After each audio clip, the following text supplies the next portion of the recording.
یہ وطن عزیز جو ہم نے لا الہ الا اللہ کے نعرے سے حاصل کیا تھا، 75 سال گزر گئے ہیں۔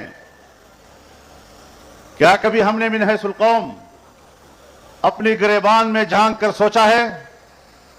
کیا کبھی ہم نے اپنا محاسبہ کیا؟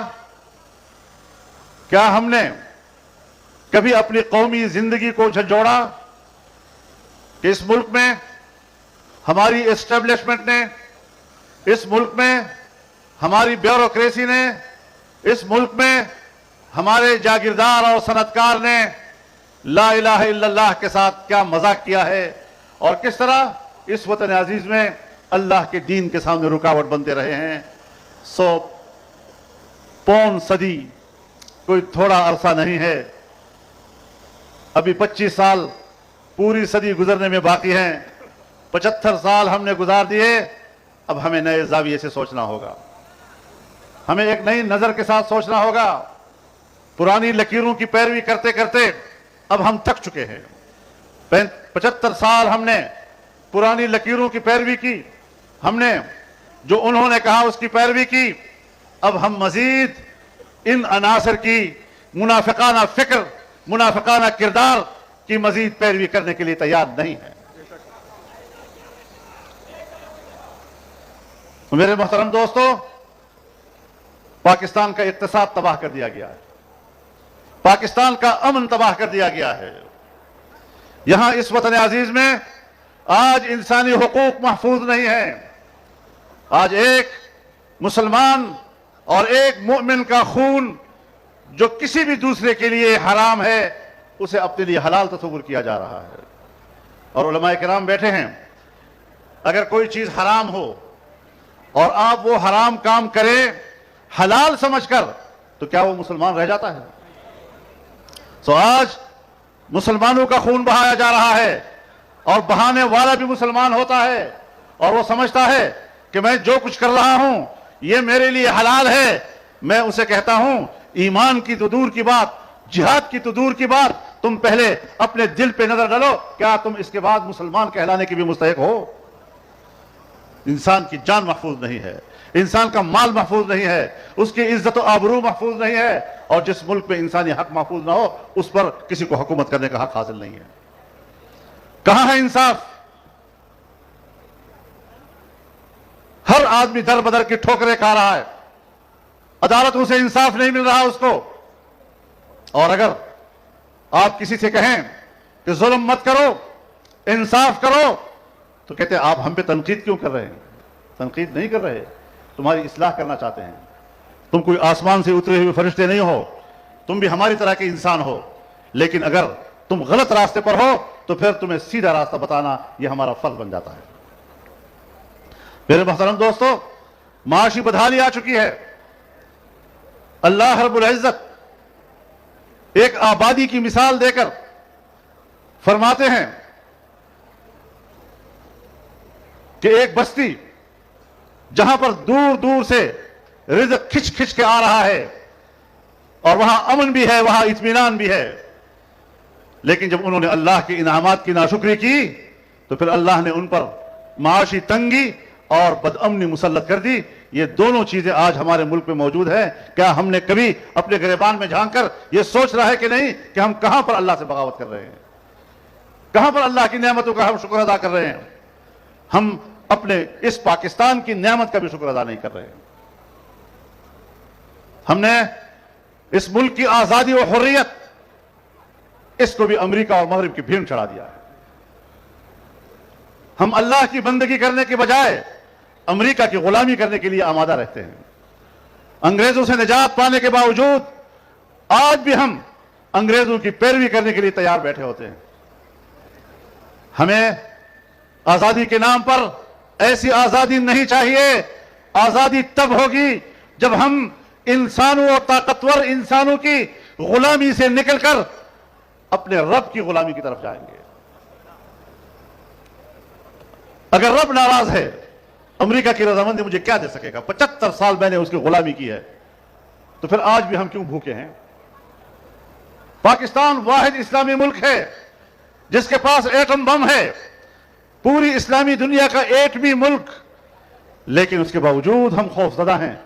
और जहां एटम बम हमारी हिफाजत करने के लिए है, वहां हम अपने एटम बम की हिफाजत के लिए फिक्रमंद रहते हैं। पूरी बैनुल अक़वामी दुनिया का हमारे ऊपर दबाव है। कब हम इस दबाव से निकलेंगे? कब हमारी कौमी गैरत जागेगी?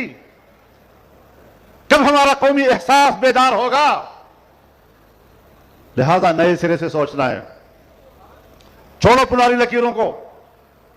जमीयत उलमा एक जमाने से इस मुल्क की सियासत में है। हर चंद कि जो पाकिस्तान की एस्टेब्लिशमेंट या ब्यूरोक्रेसी है, या यहां का जागीरदार और सरमायादार और सनतकार है, बल्कि अब तो यहां पर खुद को बड़े सेकुलर कहलाने वाले लोग, वो भी कहते हैं मुल्ला का सियासत के साथ क्या ताल्लुक है। रियासत को मजहब से आजाद कर दो। सियासत मजहब का कोई ताल्लुक नहीं, रियासत और मजहब का कोई ताल्लुक नहीं। तुम कुटते रहो, तुम चीखते रहो, तुम चिल्लाते रहो, तुम रोते रहो। जमीयत उलमा मौजूद है तो इस पाकिस्तान की मुस्तकबिल की सियासत इस्लाम के अलावा और कोई चीज नहीं हो सकती। नारे तकबीर, नारे तकबीर। कादिर मिल्लत इस्लामिया हज़रत मौलाना फजलुर रहमान, जमीयत उलमा इस्लाम। जमीयत उलमा इस्लाम मेरे अकाबिरीन की नजरियात का नाम है। नजरिया हो या उस नजरिए के लिए काम करने का रवैया हो, यह हमें अपने अकाबिर से मिला है, और इसको फरोग देना और कौम में उसको कबूलियत देना, यह मेरे कारकुनों की मेहनत और कावशों का नतीजा है, अल्लाह ताला की इमदाद और उसके फजल करम से। तो मेरे मोहतरम दोस्तों, ये कोई आसान काम नहीं है। आज आप देख रहे हैं हमारा इस बात पर इत्तेफाक है, और मैं आपको बताना चाहता हूं कि सन 1940 में जब लाहौर के मीनार पाकिस्तान के मैदान में करारदाद पाकिस्तान मंजूर हुई, तो उस करारदाद का हिस्सा था कि फिलिस्तीन की सरजमीन पर यहूदी बस्तियां आबाद करने को रोक दिया जाए। यह फिलिस्तीन पर कब्जे की साजिश है, और बानी पाकिस्तान ने बड़े वाज़ेह अल्फाज के साथ कह दिया था कि हम फिलिस्तीनियों के शाना बशाना खड़े होंगे। सन 47 में पाकिस्तान बना और 48 में इसराइल। तो कायदे आज़म ने कहा कि यह बरतानिया का नाजायज बच्चा है। जिन्ना साहब की पैरोकारों, मैं तुमसे पूछना चाहता हूं, सिर्फ उसका नाम बेचने के लिए तुम उनके पैरोकार हो? और फिर जब इसराइल वजूद में आया और इसराइल ने अपनी खारजा पॉलिसी का ऐलान किया, खारजा पॉलिसी की पहले ऐलान में उन्होंने इस उसूल को वाज़ेह किया कि इसराइल का मकसद एक नौज़ायदा इस्लामी मुल्क का खात्मा होगा, यानी पाकिस्तान का खात्मा। आज फिलिस्तीनी मैदान जंग में हैं, वो हालत जंग में हैं, और इस्लामी दुनिया में सिवाय अल्फाज की हिमायत के कोई चीज उनके पल्ले नहीं है। अफगानिस्तान पर हमला हुआ, सारी इस्लामी दुनिया अमेरिका के सामने सजदरेज हो गई, लेकिन यह जमीयत उलमा थी जिसने उन हालात में उठकर कहा कि नहीं, अमेरिका जारहियत का इर्तिकाब कर रहा है और अफगानिस्तान पर हमला करने का उसे कोई हक हासिल नहीं है। जब जनरल मुशर्रफ उनको हवाई अड्डे दे रहा था, उनके जहाजों को हमला करने के लिए पाकिस्तान की फजाएं दे रहा था, तो ये पाकिस्तान की सरजमीन अमेरिका मुर्दाबाद के नारों से गूंज रही थी, और जमीयत उलमा के कारकुन ने यह परचम उठाया था। इसराइल का जो यार है, अमेरिका का जो यार है, अमेरिका का जो यार है।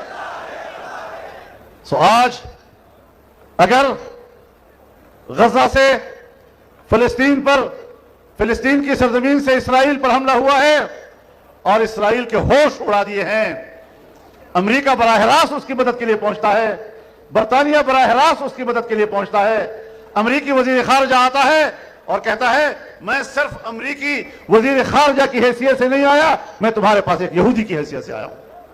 अगर अमेरिका का वजीर खारजा इसराइल आकर कह सकता है कि मैं एक यहूदी के तौर पर आया हूं, इस्लामी दुनिया में किसी के पास यह गैरत नहीं कि वो कह सके कि फलस्तीनी मुसलमान भाइयों, हम मुसलमान की हैसियत से तुम्हारे साथ खड़े हैं।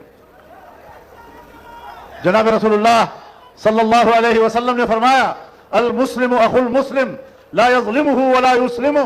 मुसलमान मुसलमान का भाई है, न मुसलमान मुसलमान भाई पर जुल्म करता है और न ही मुसलमान को किसी के जुल्म की सपुर्द करता है। जनाब रसूलुल्लाह सल्लल्लाहु अलैहि वसल्लम ने वाज़ेह तौर पर फरमाया, मसलुल मुमिनीन फी तवाद्दिहिम व तआतुफिहिम व तराहुमिहिम कमसलि जसदिन वाहिद इज़ा इश्तका ऐनुहु इश्तका कुल्लुहु व इज़ा इश्तका रअसुहु इश्तका कुल्लुहु व इज़ा इश्तका उज़्वुन तदाअ लहु साइरुल जसदि बिस्सहरि वल हुमा।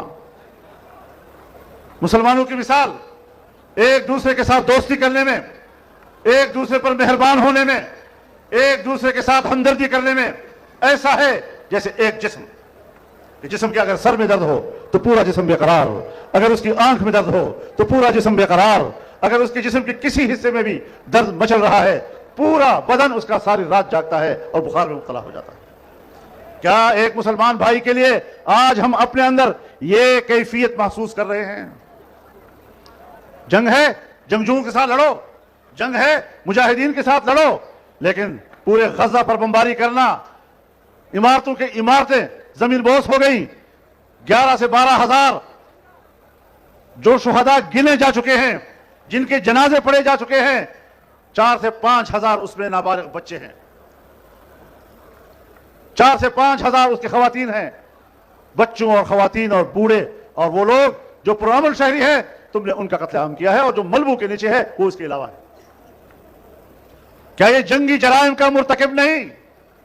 क्या आलमी अदालत इंसाफ या बैनुल अक़वामी इंसानी हुकूक की तंजीमें वो कोई हक बात करेंगी या गूंग रहेंगी? जब मुसलमान किसी को गजन पहुंचाता है तो पूरे उम्मत मुस्लिमा को तुम दहशतगर्द कहते हो, मजहब इस्लाम को दहशतगर्दी का मजहब कहते हो, पूरी दुनिया चीख उठती है। आज इंसानियत का कत्लेआम किया जा रहा है, बच्चों का कत्लेआम किया जा रहा है, मसाजिद को बमबारी का निशाना बनाया जा रहा है, बाजारों को, मार्केटों को, स्कूलों को, अस्पतालों को, तुमने जिंदगी की तमाम पहलुओं को तबाह बर्बाद कर दिया, जिंदगी मुअत्तल करके रख दी और उसके बावजूद भी आप हक की और अपनी दिफा की जंग लड़ रहे हैं।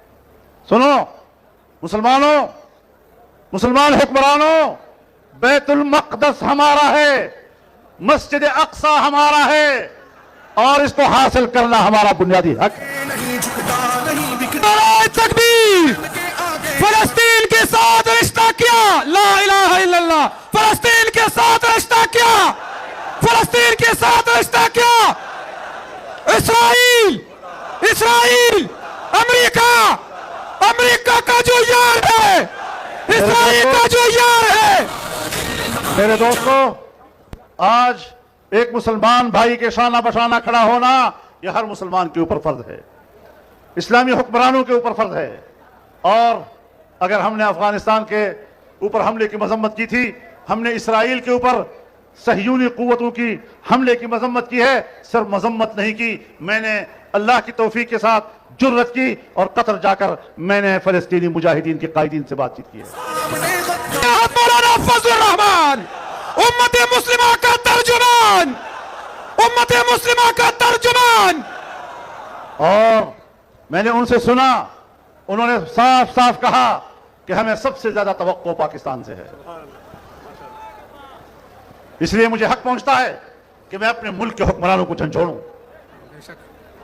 लेकिन इन हालात में मुझे जमाइमा गोल्ड स्मिथ का एक ट्वीट भी परेशान कर रहा है, जो कहती है कि इसराइल के साथ हमारे खानदानी ताल्लुकात हैं और मेरे पाकिस्तान के साबिक रिश्तेदारों की भी उनके साथ खानदानी ताल्लुकात हैं।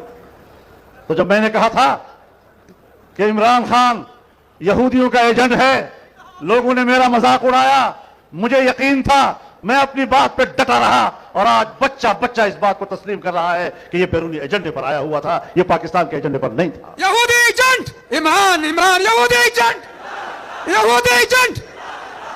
और मेरे दोस्तों, जिसने पाकिस्तान के नजरिए को दफन किया, जिसने पाकिस्तान की तहजीब को दफन किया, बदअखलाकियों का तस्करा करना हमारे लिए मुश्किल हो जाता है, हमारे मुंह पर वो अल्फाज नहीं आ सकते, हमें हया आती है, लेकिन बदअखलाकी और बेहयाई के जो बीज उसने मुल्क में बोए हैं और खास तौर पर पश्तूनख्वा के अंदर कि पश्तूनख्वा के नौजवान नस्ल को किस तरह गुमराह किया जाए। बखुदा इस जलसे में मौजूद नौशेरा के नौजवानों, मेरे सामने उनके लोगों ने एतराफ किया है कि खैबर पश्तूनख्वा के पश्तून बेल्ट में मजहब की जड़ें गहरी थी और मजहब की इन गहरी जड़ों को उखाड़ने के लिए हमारे पास इमरान खान से ज्यादा मुनासिब आदमी और नहीं था। मेरे साथ सामने उन्होंने एतराफ किया और ये बात उस वक्त मेरे सामने कही। मैं वो वक्त भी बता देना चाहता हूं, नौशेरा वालों के लिए जरूरी है। ये बात उस वक्त मुझे उन्होंने बताई जब सूबे में जनाब परवेज खटक साहब की हुकूमत बन रही थी और यहाँ की सूबाई हुकूमत उनके हवाले कर रही थी। आप बताएं, क्या हम नजरियाती जंग नहीं लड़ रहे? क्या हम अपनी तहजीब की जंग नहीं लड़ेंगे? क्या हम अपने नौजवान को गुमराही से नहीं बचाएंगे? तुम्हें हुकूमत दी जाएगी, तुम्हें वसाइल दिए जाएंगे, तुम्हें अरबों डॉलर यहां पर भेजकर नौजवानों के मुस्तकबिल को तबाह करने के लिए सारा कुछ किया जाएगा, तो फिर जाहिर है हमारे हाथ में कुछ नहीं। लेकिन जो कुव्वत हमें अल्लाह ने अता की है, जबान की ताकत है, अखलाक की ताकत है, हमने गांव गांव जाकर अपने नौजवान को इस गुमराही से महफूज करना, यह हमारी जिंदगी का हिस्सा बन जाता है। तो मेरे मोहतरम दोस्तों, हमने बहुत लंबी जंग लड़ी है और जब नाजायज तरीके से धांधली करके एस्टेब्लिशमेंट ने उनको इक़्तिदार की कुर्सी पर बिठाया, तो उस एस्टेब्लिशमेंट को, उन जर्नेलों को मुंह पर कहने वाला, रूबरू कहने वाला फजलुर रहमान था कि मैंने कहा कि तुमने धांधली कराई है, तुमने धांधली से इसको इक़्तिदार पर लाया है और मैं धांधली का इलेक्शन तस्लीम करने के लिए तैयार नहीं हूं।